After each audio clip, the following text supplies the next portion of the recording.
தேர்தலில் தோல்வியே அடைந்திராத ஓபிஎஸ் 3 முறை முதல்வர்.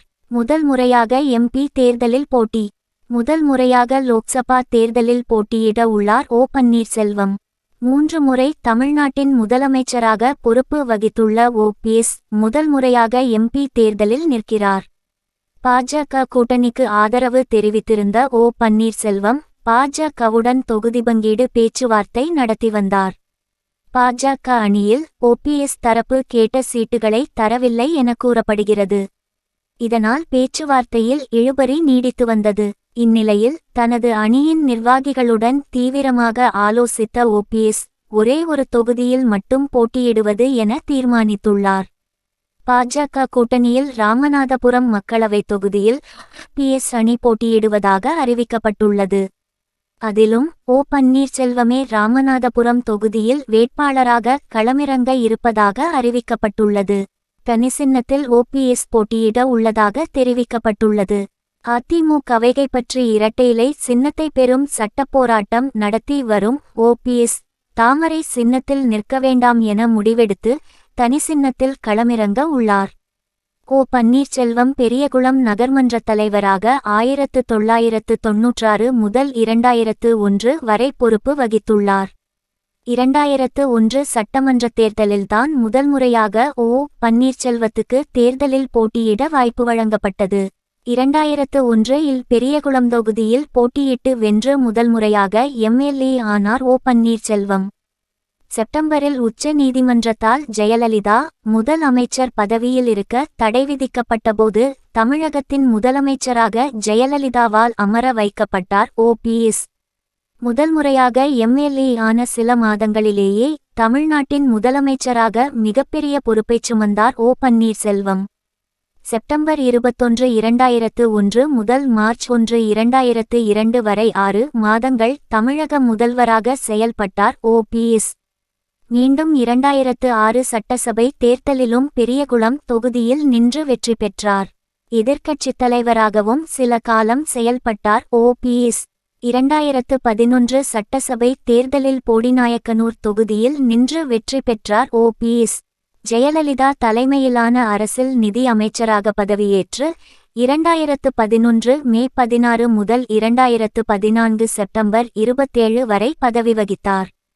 வருமானத்துக்கு அதிகமாக சொத்து குவித்த வழக்கில் ஜெயலலிதாவுக்கு தண்டனை விதிக்கப்பட்டபோது மீண்டும் தமிழக முதல்வர் பொறுப்பு ஓ பன்னீர்செல்வத்திடம் ஒப்படைக்கப்பட்டது. கர்நாடக உயர்நீதிமன்றம் வருமானத்திற்கு அதிகமாக சொத்து குவித்த வழக்கில் ஜெயலலிதாவை விடுவித்ததை அடுத்து ஜெயலலிதா மீண்டும் முதல்வராக பதவியேற்றார். அதன் பிறகு மீண்டும் நிதி மற்றும் பொதுப்பணித்துறை அமைச்சராகச் செயல்பட்டு வந்தார் ஓபிஎஸ்.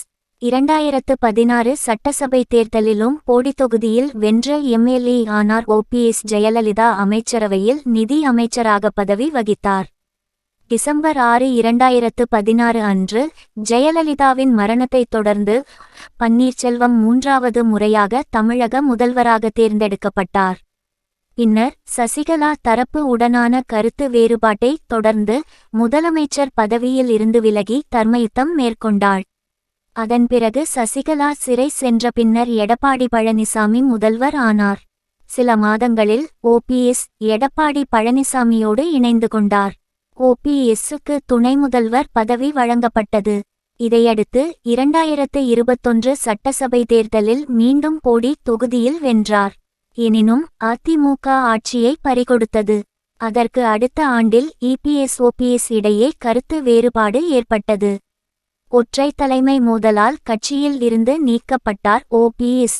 அதைத் தொடர்ந்து அதிமுகவை கைப்பற்ற சட்டப்போராட்டங்களை தொடர்ந்து வருகிறார்.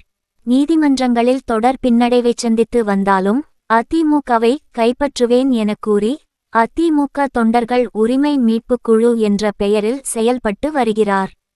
இந்நிலையில்தான் எடப்பாடி பழனிசாமி தலைமையிலான அதிமுக பாஜக கூட்டணியில் இருந்து விலகிய நிலையில் பாஜக கூட்டணியில் இணைந்து போட்டியிட தயாராகி வந்தது ஓபிஎஸ் தலைமையிலான அதிமுக தொண்டர்கள் உரிமை மீட்புக் குழு. பாஜக கூட்டணியில் ஓபிஎஸ் தரப்பு விரும்பிய சீட்டுகள் ஒதுக்கப்படாத நிலையில் ஒரே ஒரு தொகுதியில் மட்டும் களமிறங்க முடிவு செய்துள்ளார் ஓபிஎஸ். வரும் லோக்சபா தேர்தலில் ராமநாதபுரம் தொகுதியில் போட்டியிட உள்ளதாக அறிவித்துள்ளார் ஓபிஎஸ். இரட்டை இலை சின்னத்தை பெறுவதற்கான சட்ட போராட்டம் தொடர்கிறது. தொண்டர்களின் பலத்தை நிரூபிக்க ஒரு தொகுதியில் மட்டும் நின்று போட்டியிடுகிறேன். களத்தில் நின்று வென்று காட்ட முடிவெடுத்துள்ளேன். நிறைய தொகுதிகள் கொடுக்க முன்வந்தும் இரட்டை இலை சின்னம் இல்லாததால் ஒரு தொகுதியில் போட்டியிடுகிறோம் என தெரிவித்துள்ளார் ஓபிஎஸ்.